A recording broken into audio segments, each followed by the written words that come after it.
All right. So this is a retake of the Triangle DevOps meeting, next level Docker builds. There was some problem with the recording, so this is just an attempt to recapture what happened during that meeting. So in the presentation, we're going to be looking at the code available in this repository, Triangle DevOps 2020 311, today's date. And the GitHub username is jhgoodwin. So if you go to my repos, it should be in one of my recent ones. Um, and then otherwise, you can also provide the full URL to it. So in this will have kind of the example Docker files that we're going to be going over, also the slide notes and some of the different resources in the slides. The slides are available as HTML pages that can be viewed, which is what I'm showing here. I'm actually just running it in a local Nginx web service, so incidentally also hosted by Docker. Um, so I work for this company, Metabolon. So um, we are hiring. There is a DevOps position and also a software QA position. We're looking for someone who's got some experience with some of these technologies I'll be showing. Perhaps if you uh, have not built up proficiency in them, talks like this might help you. So Docker builds. When I first started doing builds, um, it was easy to get access to kind of the elevator or the VCR instructions, if you will, the version of the instructions that just tells you exactly what each command does. And that was great. I also found examples of people doing simple hello worlds. That's also great. But what I needed was really an opinionated way to do it that's going to work in an enterprise. Something that helps me to understand what I'm doing, why I'm doing it, and having a process for doing it reliably so that I can get the output that I'm looking for. And so specifically here, I need to do build, test, and release. I want to create a pipeline so I don't have to keep thinking about how this works and just connect all the pieces in some way that makes sense. And facetiously, I said this is attempt 3572. It probably was more than this by the time I have this information here. So a little bit about me. My name is John Goodwin. This is my private email. Go ahead and send me an email. Just let me know what it is you're after. If I can't understand, I might not reply. Um, so then here's my personal website, and this is the website for the company that I'm working for. We do metabolomics testing, and so it's important for me that we get our software done in a reliable way and packaged in a reliable way, so that the rest of the company can focus on thinking not about the technology, but thinking more about the insights that they're getting when they're doing their life science studies and the testing that we provide for our clients. All right. So the agenda, I'm going to be talking about Docker build and what it is, what you get from it, um, and kind of a way to frame the value that it's providing and how to use it. Um, and then I'm also going to be talking about different ideas. I have about 6 different ways that we're going to go over. One of them mostly as a mention, but different strategies on trying to achieve the builds and kind of what those outcomes were and what was different about them. We'll look at each one as a revision and why that revision was interesting, and then what the distinct outcomes were, what um, part made this significantly different than the other ones, um, and have a recommendation. So each one of them does have an outcome. I just wanted to kind of point out a little bit that I skipped over versions that were mostly the same. All right, so to the end of this being more in a workshop style, I'd like to encourage everyone not only to have pulled up the repo to get the notes, but also to go to this website if you don't have Docker working on your computer. So you can go to katacoda.com, and if you can create a username, which is good because these scenarios you can build up a proficiency for them. But you can start a course, and then just what is a container, start scenario. And then when you start the scenario, one of the things that will happen is that you will get in interactive console that's available for you to type in. So Docker run or version.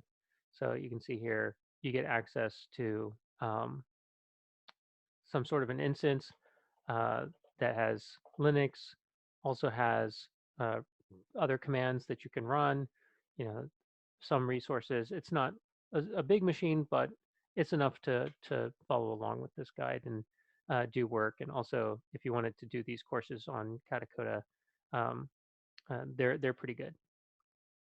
All right, so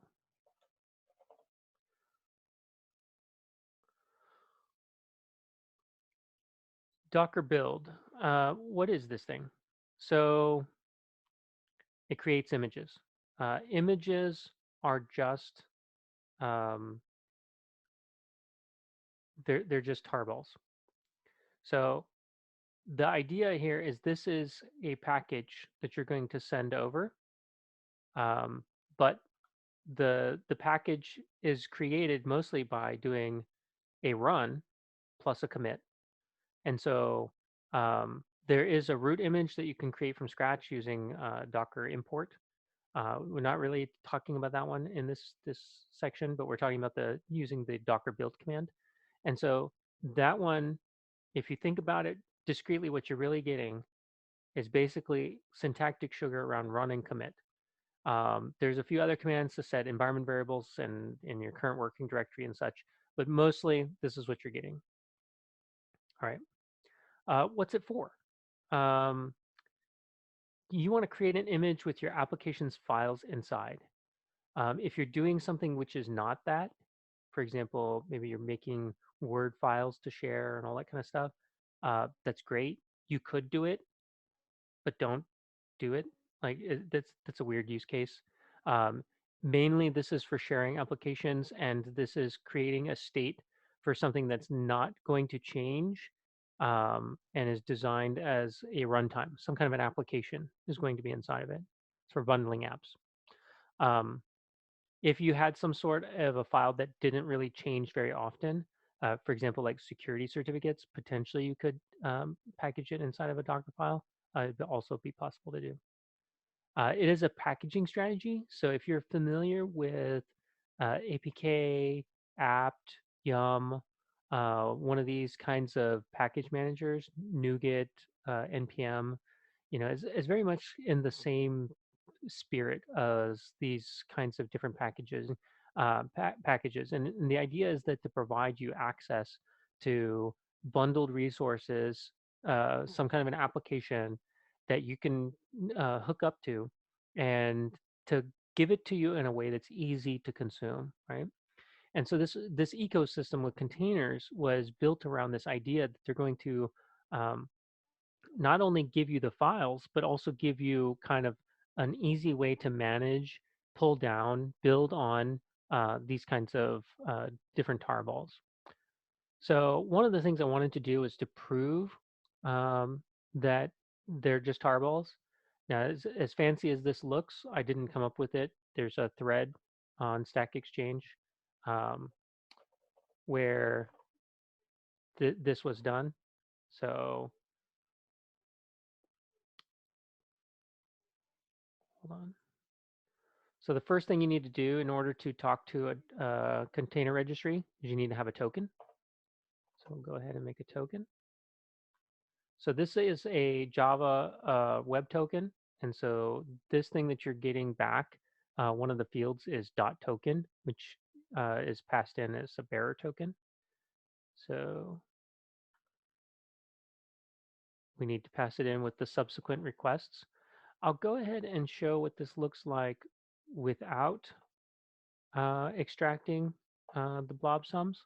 So you can see you're getting a manifest. And this manifest has a bunch of different properties, but one of them is the layers, right? So this has the blob sums. All right, so we'll go ahead and curl the blob sums, and then while blob sum, so we'll go ahead and pull all of the blob sums down.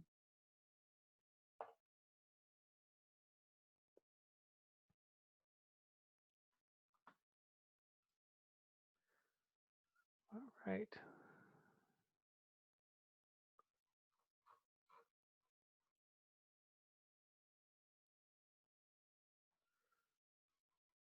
So you'll see there's a bunch of these different files.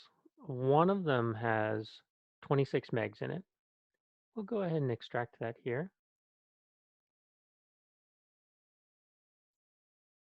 And you'll see that this folder, it was a tarred GZ file.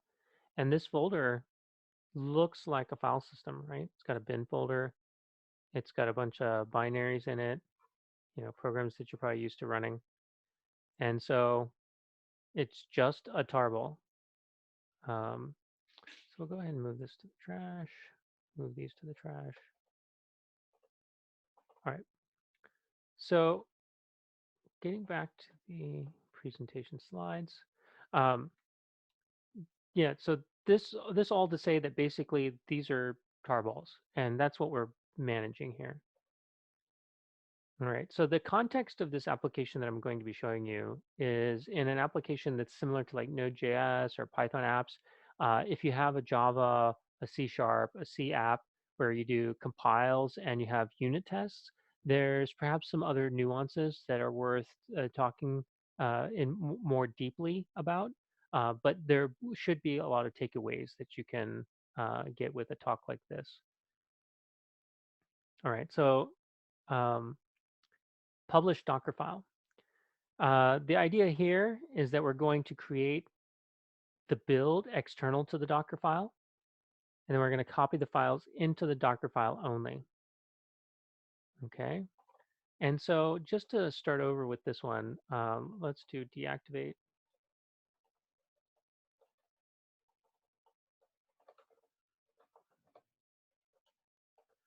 Uh,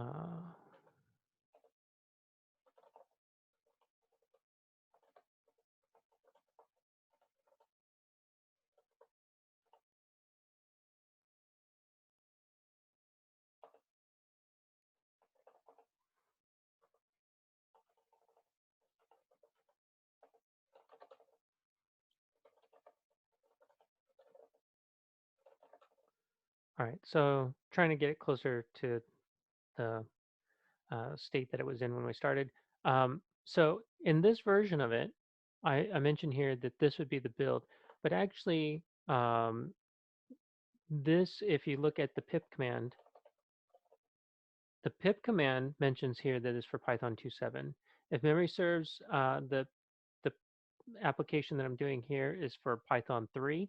And so what I'm going to do, and you can see that from actually the published Docker file, Python 3.6. So what I'm going to do is I'm going to um, create a virtual environment. I have Python 3. Uh, and 3.69, I guess. So I'm going to go ahead and create a virtual environment. And if you're not familiar with virtual environments, basically this is just making a copy of the files that you're referencing for Python to kind of help keep that stable. So you can change different things on the system separate from this. The kind of it gives you kind of like a silo for the environment. Um, so how you enter it is that once it's created this VM with the folder that I asked for, I can say dot, which is the same as the source command, um, and the vn bin and activate. So once I've activated, you'll see that I'm in the context of virtual environment, and we then can run the pip command. So we'll do pip version, and you'll see that now we're in a Python 3.6 pip. So pip install. Uh, this command basically says install from this requirements file. And when we install, I want to target this folder. And this allows us to put all of the files into a specific place. Okay. So now, if you look, I have a lib folder, and it has my dependencies in it. All right. So the next command we're going to run is this command. And I welcome you to do it in your own environment.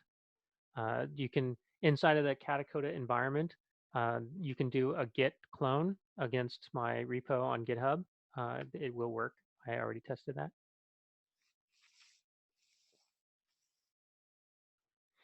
So this build command, what is this doing? So you say docker build, build is the action. Dash T is to tag. My app is what you're calling the tag.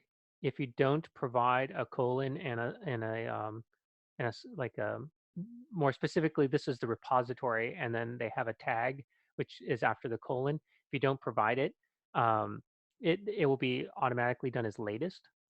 And then here is dash F, which means use this file.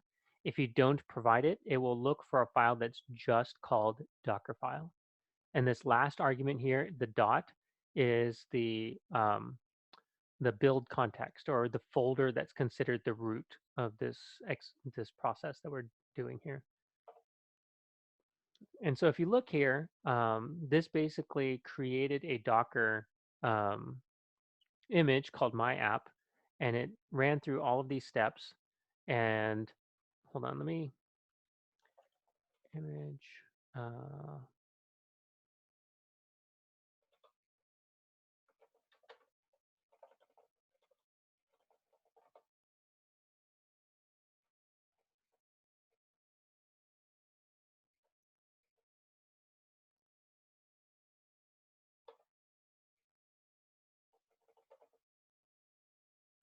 All right,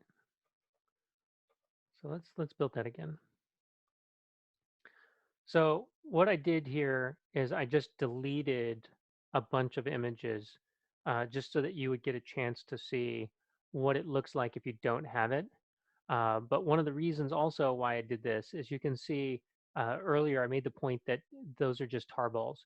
So you'll see a step where it says downloading, and then you'll actually see a step real quick that says extracting um, on some of these. Hold on, probably has to do the first one. Yeah, there you go. Extracting, extracting, extracting. And so it's extracting out after it's downloaded these tarballs.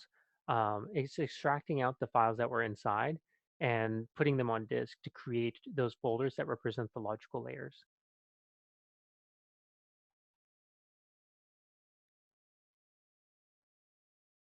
Right.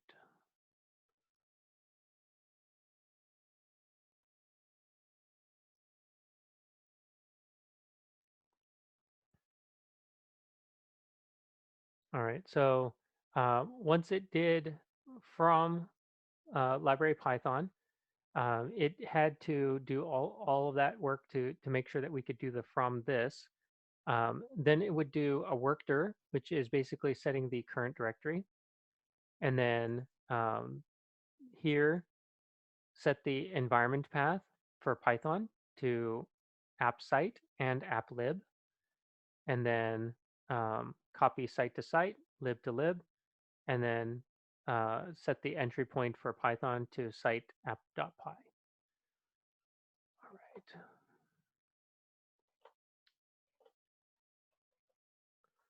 So this is what we also saw one line at a time when it was doing the resolve. Here you can see each step. This is what was going on in the file. So it's the same thing one at a time. You'll notice that here I mentioned that kind of colon syntax for tagging. This here is kind of like a image repository, and then these are the tags. So these kind of refine this idea. You want to avoid using tags that kind of change the idea entirely. Just go ahead and use a different uh, front thing. So like Python is kind of referring to the root of the base version of Python.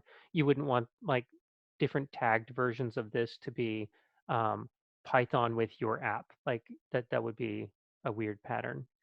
You would just make your app in your own location. So some observations that I had about this process is that it has implicit build agent dependencies. So what I mean by that is you notice that I mentioned that I had to create this like virtual environment thing. I needed to have Python 3.6 to do the restore.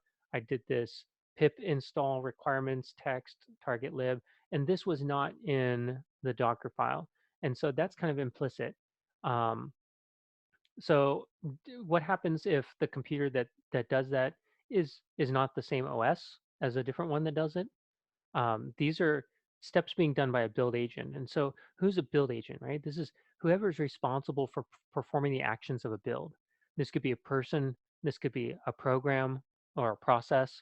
Um, but the idea is that whoever is responsible for doing it, you want to, this is kind of a potential negative thing, right? Having implicit statements about how this is supposed to work. Um, Python version, like what happens if I did the pip restore and I only had Python 3.5? Would it have worked? Would it not have worked? What would happen, right? Um, if I didn't have it, like would it cause errors? When would I notice that? If you had different machines in the build pool, would you have different behaviors? So, for example, you have Docker for desktop. Would this kind of activity, on a Windows machine, would it cause a problem when you ran those steps and then you did the Docker publish? Like, would it still work? Um, it's just not clear, right? Also, really bad, no tests. So it's possible to create this container, but you don't really have any tests around it explaining whether or not it's good. All right, so the next thing I tried was building and then publishing in the same Docker file, right? All right, so what does that look like? So we get ahead of time versus just in time, meaning that we're going to build um, the application right at the front.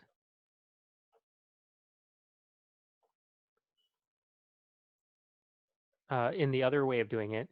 But in this time, we're going to build it just right at the moment that we're going to do the publish, right? So if I build this, so you'll notice that the pip install requirements text, um, I ran it as one of the inline steps here, right?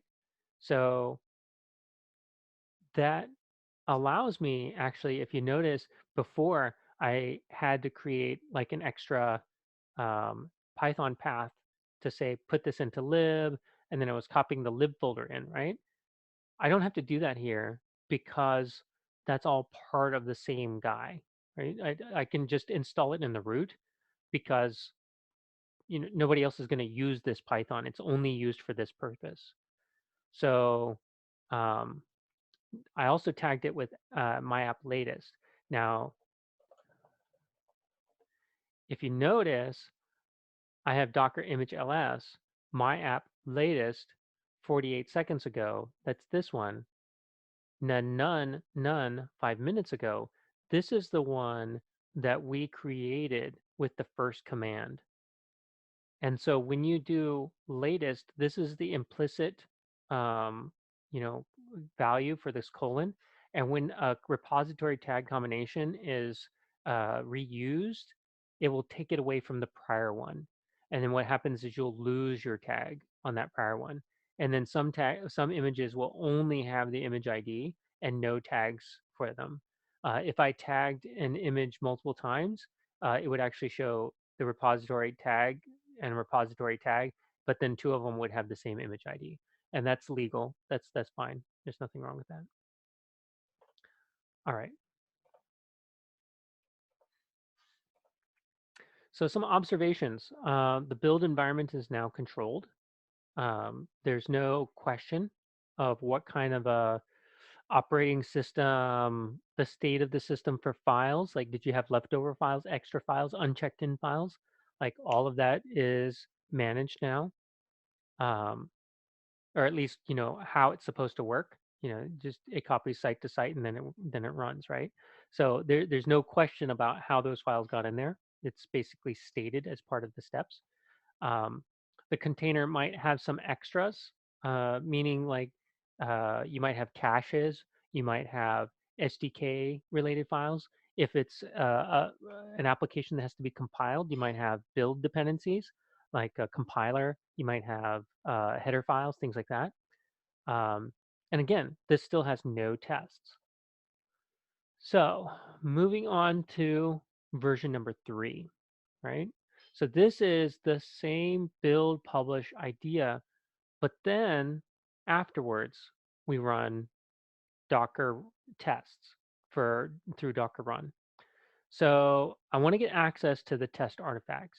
And test artifacts, if you're not familiar with that concept, is basically the proof that you ran the test. So basically the test outcomes. All right. So here, step 1, create a result folder to contain those artifacts. So if you're not familiar with -p, it just creates all the parent directories. So this whole pile of run is how I'm basically harnessing the previous my app. If you look here, my app-c. So this is my app. This is the container that we built. Um, but we're going to, in order to run it, we need to add the test dependencies, right? So in order to do that, I have to change the entry point to something else so that I can kind of do this pip install again, and then I can do PyTest, and then I can do like pass in all the parameters to PyTest. And so all of these extra like arguments is kind of what it takes to take that my app, but then rewire it to be a test friendly um, environment. So this is a little complicated, at least looking, but it does give you the output you're looking for. It says it's going to, when it's running it, it's going to collect PyTest. It's going to basically installing all these things through pip. Um, and then it starts the test session and runs the tests. It collected 2 tests, test assert true and test hello world, and these passed. And so let's go into those test folders. And let's look at what we got here, right? And this file.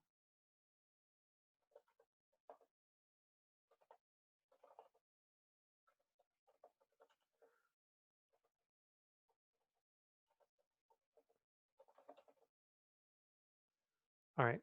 So,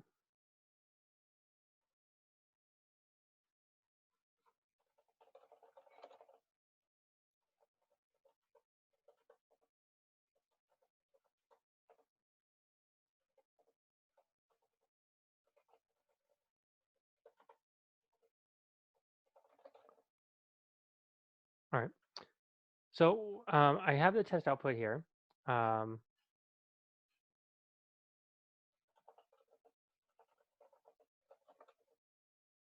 Here we go.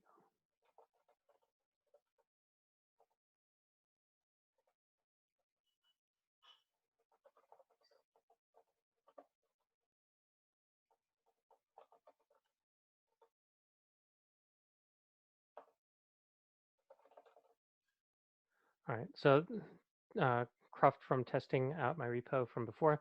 Anyway, let's go ahead and take a look at some of these files.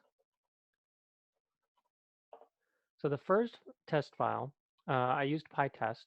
And so this is how you define a function in Python. And PyTest just says, like, if the test starts or ends with test, then just assume it's a test function. I did assert true is true. You can also just say assert true would also work. But this test looks like it does nothing, but it actually does something. It proves that your testing pipeline works.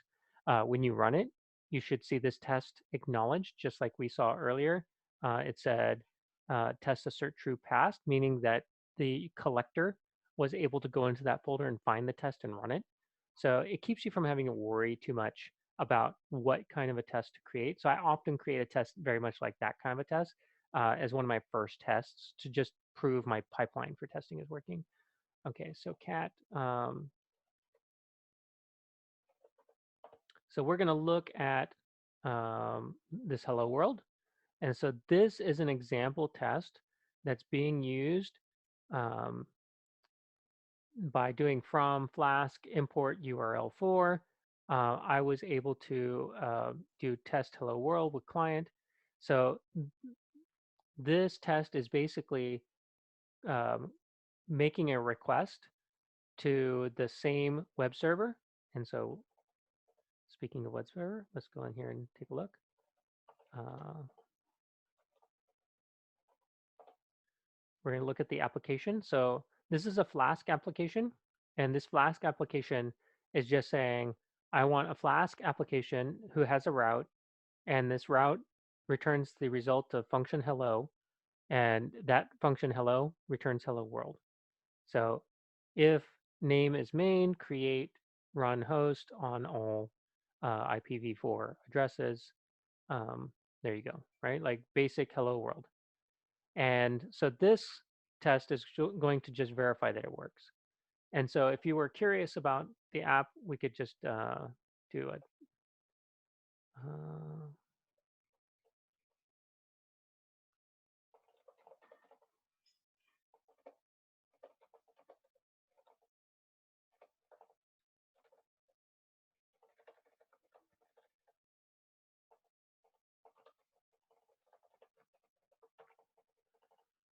So I'm going to just run the application real quick and see it work. Returns hello world, right? So this is, you know, simple stuff. Um, it's what you would get if you just went onto the internet and said like you want a basic hello world Flask application. I probably just grabbed it straight from, some website that said that this was the basic thing that you could do. So anyway, um, this this application, this would be how you would run it. And so that test hello world is just basically verifying that it returns hello world and a 200 code. That's it. Okay. All right. So that's all fine and dandy. I get my coverage reports and everything. This works, but some observations. While I do have tests, which is great, and my test modules were separate from the publish container, which is great. I didn't wasn't able to do it without what's called a volume mount. So volume mounts are these things here, -v, where I'm saying like this folder is mapped to this other folder. Now, one thing that I will say is that volume mounts are finicky. The reason why they're finicky is you need to understand what you're actually telling the Docker runtime. You're saying, hey, Docker runtime, the execution engine, right? Take this folder that you're supposed to know about and map it to this folder inside the container. The reason why that's complicated is that it basically means you need to have this running on your computer, right? What happens if you're running Docker for Windows?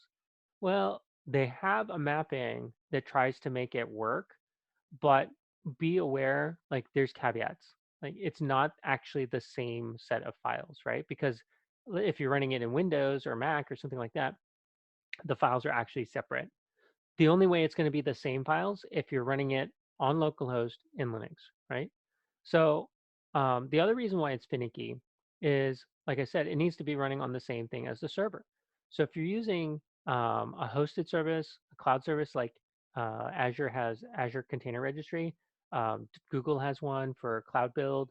If you're using, one of these services, these volume mounts aren't going to work. So this pattern is not something that can extend to those technologies. So this, in my opinion, is kind of like a little bit of a negative, kind of a letdown, right? Also, it makes for a more complicated command, which from the idea of making it simple, like I didn't like that. All right. PyCache behavior is potentially finicky. What I mean by that is you need to be careful about um, how you're pulling in like PyCache inside of your tests folders. So so you see here where it says like PyCache. So these files, this was created inside of the container and it ended up being created as root, you see, um, which is totally annoying. Um, and how you make sure they don't get propagated into the container is that you can do like, but still with volume mounts, like the PyCache behavior could potentially be finicky if like you have a Windows machine, and then like these files were created by Windows, but you did a volume mount point. Like it gets, it's just kind of a headache. All right, and then the file permissions get messed up. I pointed out that this folder was owned by root, right? Which is kind of weird. Like you're like, all these are all my files. I wasn't running as root when I ran Docker. What's the deal, right? Um, Now, the reason why they're root is because inside of the container when it was running, it ran your program as the root user inside of that sandbox, right? So when you did a volume mount point, guess what it's going to put when it creates a folder? It's going to do it as the root user, the same user you are. So it's intuitive when you think about what's actually happening, which is another reason why the volume mount points is kind of a little bit of an ugly thing that makes this work, right? So build, publish Docker file, and test Docker Compose. So this was another strategy of doing it. Docker Compose, it gives you a template to create kind of the Docker run command. Also allows you to kind of bind other Docker containers together. So you can have like one Docker container, which is, let's say, your web service, another one, which is a client, and then you could do a test that way where you have a separate client, totally separate from the service, right? You can also do it where you have like your service. You can have a database that's providing the backend, and then you can provide a test client, right? That's actually pretending to be somebody hitting your site as a consumer, right? And by having the test scripts in the test client, you can test against an example of your website with a web server and a database, both hooked up to one another like you would normally have. So I removed that for brevity just because it largely was showing the same thing, but with the Docker Compose syntax. So I'll leave that up to you guys to kind of explore that and re-implement kind of this idea of the right here, the Docker run, re-implementing this guy in a Docker Compose. So it shouldn't be that hard, but it will kind of illustrate that it's still not that much better. Like it gives you a way basically to capture the command, but not a lot more, right? Um, so building, publishing, and testing using a multi-stage Docker file. So what does that look like? Well, multi-stage Docker files basically have multiple Docker file definitions in there. But remember I said that Docker files are mostly like a Docker run and a commit, right? So we did a version of a build here, and it basically builds all these layers up. And so it's just executing based on the different layer and saying, hey, based on that prior layer, do this little bit extra. Based on that prior layer, do this little bit extra. And each one of them is kind of incrementally creating what it means to have the image that you want, right? And so is there any reason why you couldn't tag it as something else? And the answer is no. Are there any reason why it has to be the same layer as the previous step? And the answer is actually no, right? And so what that gives you is the ability to do multi-stage Docker files. This also gives you intermediate layer caching. So if you had like let's say a build step, like you could choose to keep it or not keep it, but you can benefit from these intermediate layers. um, Also the sensitive arguments. So if I did docker history my app, you'll see these are all the commands that made up each one of these incremental layers that creates my app, right? And so um, this is kind of a security leak if you have sensitive information here. You might not want that sensitive information in here. So, um, but one, so this idea gets rid of that. Also gets rid of the volume out points because I'm going to send everything to the multi-stage Docker file and let that get sorted out in the during the build process. Um, and the build cache is easier to remove from the publish. And what I mean by that is any cached files, anytime you install a dependency related to your build chain, your SDK, build tools, inspection tools, those kinds of things, they're easier to remove from what was published. So here's an example. It's from Python 3.6. Now, in this particular case, we add this syntax, right? Like as build. This gives us an alias. And so now this term build can be used elsewhere. So you can see here on this line, copy from build.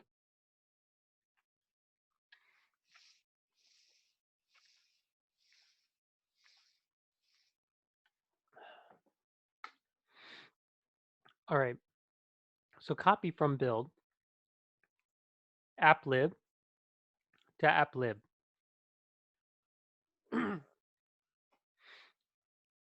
Now, kind of as a pro tip, I recommend that you keep the folders the same as much as reasonable so that you have fewer errors in your logic.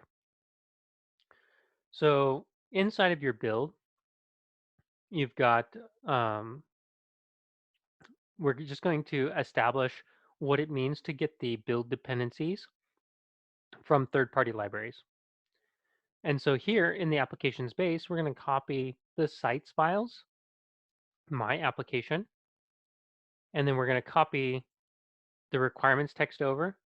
But instead of installing them from um, third-party directly, we're going to copy them over from the build layer.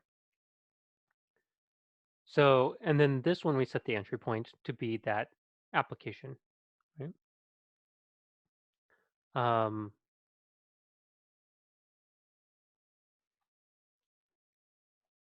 so then here we say, I want the application base, which was this one, as test. In order for it to work, I need to add these extra bits on it, right? Set this environment path variable, which sets which paths Python looks at. Copy these files over for the tests, right? Copy the shell scripts over, and then run pip install for the test requirements. So test requirements are going to be different from the normal requirements. We're going to have PyTest, things like that. Um, we're going to make the test results folder. We're going to create those shell scripts as executable, and then we're going to run the tests. Then from the app base as app, we need to set the Python path to include both the site and the lib. And then we're going to copy from test and test results to the app test results, right? So what does this do? This is the final image that's listed in this three-part, you know, segment here of the multi-stage Docker file. By being the final one, by default, when we do the build, it will be the one that gets tagged. There is a way that you can kind of like choose which one gets tagged and all that other stuff, but by default, this is the one that gets tagged, is the last one. So how do we get the test artifacts? So if you notice, in there, the way to get the test artifacts here was to copy them to my final published application. If you're an open source application, you may or may not want that. Um, So you may or may not want that to show up in your published binaries. Like this is getting sent to everybody who pulls down your image, right?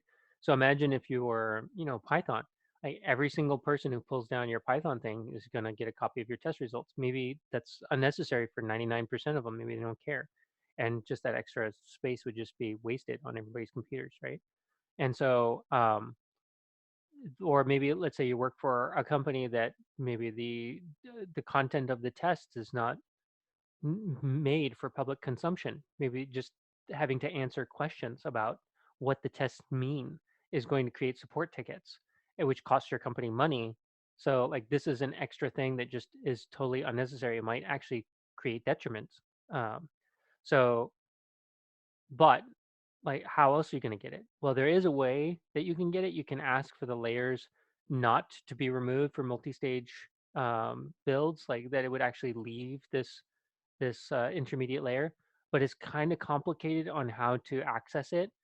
So like it's more intuitive on what it means to do the Docker CP to copy a file out of this one. So which is the reason why I suggested that for this example here. I could have done the other one, but it would have been very complicated and laborious, and for not that much benefit. And I hate it. Like don't try to do that one. The Docker file is more complicated than the previous ones. Um, so that was kind of an observation. So this last example, example 6, I'm doing a build and then a publish in one Docker file, and then I'm doing a test in a second Docker file. And the reason why I'm doing this is, let's go back for a moment. Let's travel back in time to the first statements that I was making about what it means. Um, and let's go ahead and just do that here. Uh, what is a Docker build, right? It creates images, right? And it's tarballs of our apps files, right? And so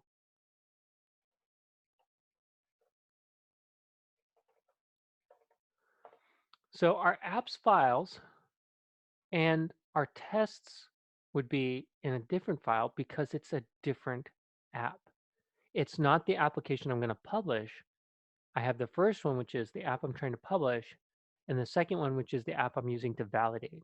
And each one of them has different artifacts that you're interested in. The published application has the executable app. The test output, I'm interested in the test artifacts, the like the coverage and all of that sort of stuff, right? And the outcome of the tests. So it'll be simpler to build, a simpler test wrapper, no volume points required, volume mount points, and remote builds will be possible with this strategy. I also found a nice trick to get the test artifacts to come out, and I'll explain that at the end. All right, so um, here we have an example of the build. We have the app base, and we have from app base as app. Done. Like, this is it. Your like application done, like all in one, right? So at this point, app contains what I'm trying to publish. Um, so here we have the example test Docker file. And so the test, you're able to do this syntax, which is interesting. So arg image base. And then I can use that in this from statement, which allows me to pass in. So if I did Docker build arg, then you can do name equals value. And so here in this case, I said image base, right? So it'd be something like image base equals value. So in the case of my app, it'll be image base is my app, right? And so this would allow me to say, take this other image, wrap it with these extra bits. And what that will let you do is that you can build one example of your test um, image, which might be something like my app test, something like that, right? You can build your test image. And once you've built it, this is an example of a program that runs your tests, right? It's the exact same program as your normal program, but plus tests. And so in this particular one, I've got this run test docker sh. So run test docker sh is basically just a shell script. And all it's designed to do is say, I want to basically have this test results folder, like I showed you before. Um, I want to run the tests, and then I want to stick the standard out logging to standard out and the standard error logging to standard error. I want to trap the error code. And here's an interesting thing. This is what I was talking about a clever way to trap the output, right? Is that we can take the tar of the test results folder and then we can pipe that to cat, which makes running this container emit a tarball of the test outcome. And then on top of that, you can exit with the exit code of what happened when you ran the tests. So if you run the tests, inside of your CI, your continuous integration, this would be an example of how you might run that, right? So that Docker run rm-i. So this image here, my app test, for example, that would be what you would pass in here, right? So test image name would end up being name of the test image to run. So my app :test, that would be here, Docker run rm. So when you're done, remove it, and then -i, which means interactive, which means put this in line. That allows us to do pipelining. So you can say pipe that into tar, extract it, dash means take it from standard in, and then say that the exit code should be um, pipe status of 0. So it's going to take what happened in in this example here, and it's going to take the status of um, this Docker run, and then it's going to return that as this exit code variable, and then it's going to cat test results standard out and cat test results standard error to the error pipe, and then exit the error code. What we did here is this run test CI. This script, by leveraging Docker and containers, has given your build agent all of the dependencies required to run tests. It created a clean environment. The tests will not contaminate or cross-contaminate against other tests. And you're going to get the output of the test results. Guess what the file permissions will be of this test results folder that was just unpacked? It's going to be that of the user who ran the test, not root. So like all of those weird artifacts and all that kind of stuff, gone. What I did is I said the test image it means return a tarball of what happened with tests. That's the point of the tests, right? So then if I just take that and unpack the tarball, I get the output. Okay. So one little tidbit. This could save you days of troubleshooting. I often do -it, and the T stands for TTY. This is used for teletouch, and TTY is what you would use if you want to be able to press a key on your keyboard and have that piped to standard in. If you don't need that capability, that interactive, like I pressed a key while the program was up and this got piped to standard in, then you want to just do this one. And the reason why I point that out is in this example with the tar, you notice I only have the -i. If I did the T here, it actually will corrupt the output by adding extra return characters in your data stream. So, pro tip, save days, don't get pain like I had. Recommendation was basically have a single responsibility. The first part is build the publishable image, right? The second one was build the test image, like like the app that can test your main published image, right? So you want to keep it as simple as possible.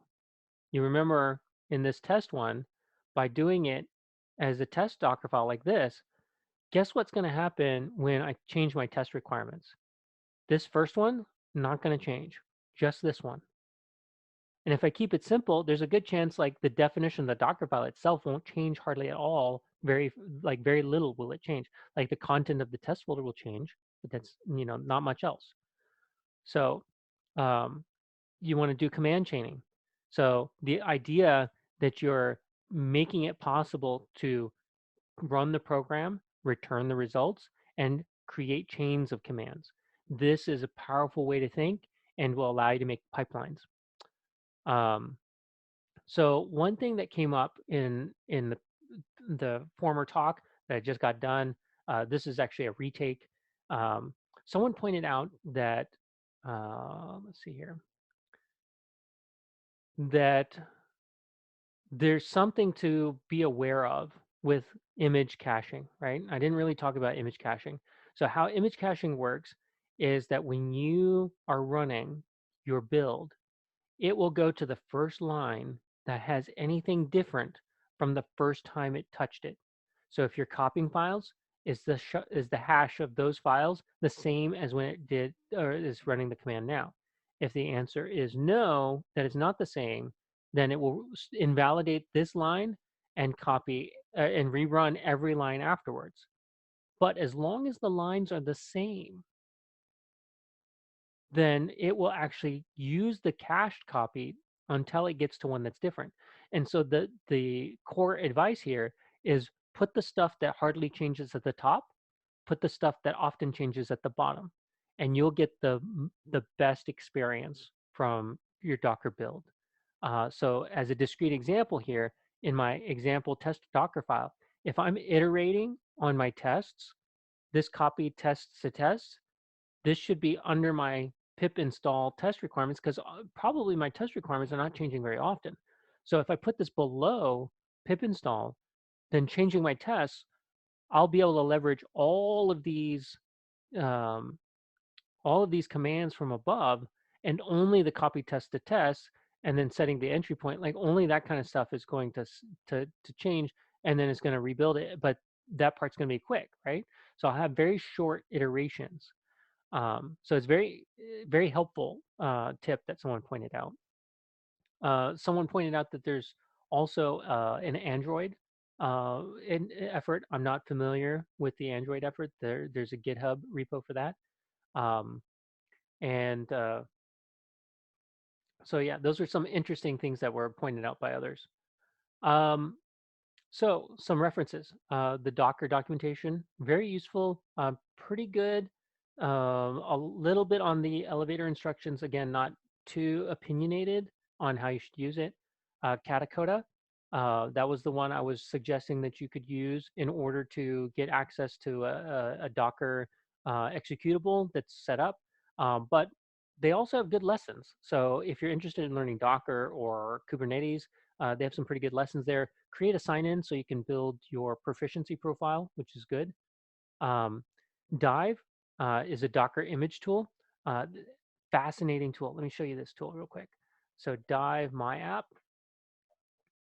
So what this is going to do is this is going to open an application showing the contents of the image layers. And what that's going to do is help us to understand what's inside our image. So if you look here, this says from this, the very first image layer, there's basically these files that were pushed in the tarball, and that tarball has the files that are on the right. And so when I'm in here, I'll hit the tab key and it changes the position of this dot. So it says dot layers. So if I press the up and down, this is where I am. I press the tab key and it moves over here. And now this is where I am. So up and down, this is here. Now, if you see here, it says space will collapse the directory that I'm in. Control space will collapse all the directories. So if I do space, this will collapse. And you'll be able to see where are the files coming from that cause the space to be consumed. And so this gives you an opportunity to kind of make some more aggressive tuning on what does it mean to have tighter layers, right? Now, remember that for each one of these applications that's consuming from the same base, you only need one copy of this base image, but still, like it creates overhead. And so the tighter you can get this stuff down, usually the better within reason, right? But you can kind of look up and up and up and see where these stacks are coming from, and you can see like this particular one was pretty hefty. This one here for um, this one here that was installing all of these different tools added a considerable amount of weight, right? Like 500 megs. So if you come over here and you look, like this added a bunch of different files. So most of it got added to USR, right? So you can see like where did these files come from? Who are they? You know, why are they? Um, what are which ones are they, and why is this so big? So these are like kind of all the Python core libraries, and so you can kind of get an idea of which libraries are consuming so much space. Um, so interesting endeavor, depends on how far down the rabbit hole you want to go. But you can see here just exactly what's causing what. Um, you'll notice here, 98 megs because you want GCC, so forth, right? So, you know, um, yeah, accountability, right? It kind of gives you this kind of discrete accountability for each one. Now, one thing that this application also has, it has this idea of um, the layer details. And so the layer details will show you information not only about the image, but also the image efficiency. And what they're referring to is how much space is wasted because the same file just got stacked up and then the net change was like it was erased, right? And so here you have this file, var cache debconf template stat, and it's 4.9 megabytes of total space was basically wasted because this was copied into the thing 6 times. Most of the time, you're going to see high counts from things that are related to things like package manager caches, temp files, things like that. Um, but it's also good to check. You notice that in this list here, where it says current layer contents, one of the folders it lists slash the temp folder. You and I might think of this temp folder as a temporary folder that files should be erased, but that's just a logical representation. In the case of packaging, like you can stick files in there. They will be part of your bundle and they will go. And so there was one time I was experimenting with a container and it was huge. And I was trying to figure out where this was coming from. And I looked inside of their temp folder and they had like, a 500 meg file in there. Well, no wonder it was so big. And I pointed it out to them, and then if memory serves, they updated their image and it got erased. But these are the simple kinds of things that you can do to just kind of make sure that you're having the result you want. In addition, the efficiency score with this tool can be run at command line. You can fail it in the case that it's below a certain threshold of efficiency. So anyway, neat tool. It's called Dive, and I've got a link here. It's Goodman, W.A. Goodman, um, is the GitHub user who wrote that tool. Excellent tool. Um, here's obviously the notes for this slides, and then container from scratch. So this talk is an incredible talk. Um, this is a YouTube video where they show what would happen if you wanted to run container images without running Docker or some similar kind of a thing, right? And so to kind of illustrate what he's talking about here, uh, I am running those slides through an Nginx container, right? So this Nginx that I named present Nginx is what's running here. If I do docker stop present nginx, you'll see that it stopped. And then if I do a process list grep nginx, you'll notice it's gone now, right? There's no mention in this process list of Docker. It's not included here. It's just setting up the parameters and provisions that were already available inside of the Linux platform to create namespaced, isolated processes using C groups and all of these sorts of platforms, the logical systems, to do the isolation, right? And so, um, how you could do that kind of stuff, this guy, Eric Cheong, he kind of walks through how you could do the same thing just using things that were integrated into Linux if you wanted to. Okay. And then this talk is a great talk. This one's about minimal containers. And so if you've ever played with OpenWRT or some kind of a minimal distro, you might wonder like, how do you get a distro that's that small?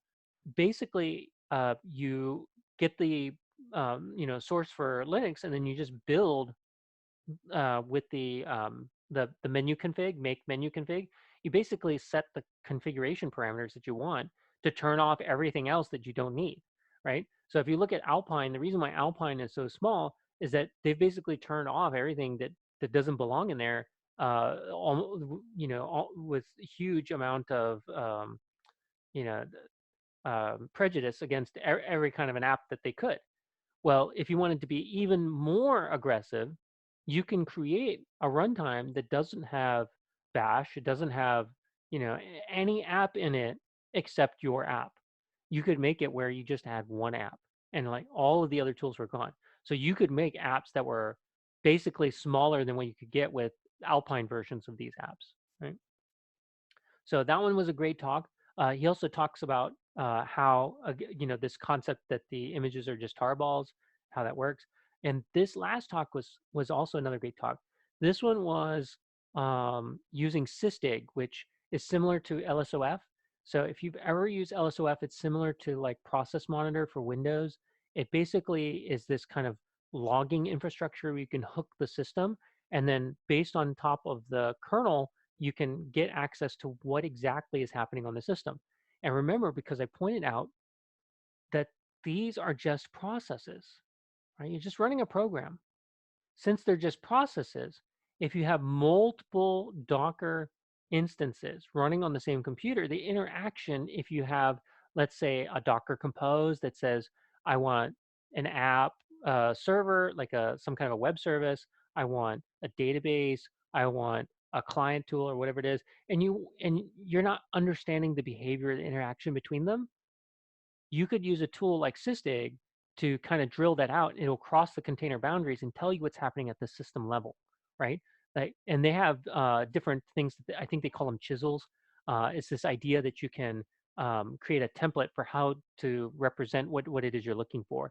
And one of the things you can look at is kind of like the chain of HTTP requests that happen within a system, right? So it's very good in the case that, let's say you have proxies or ingresses or things like that. You can actually reason about what's happening by watching the execution flow of how one thing was transferred to another thing was transferred to another thing. So it's a great talk to kind of understand that sort of stuff. And then lastly, I've got this CLI Markdown slide converter. And it's the tool that I'm using to change my Markdown into slides. So that's the talk again.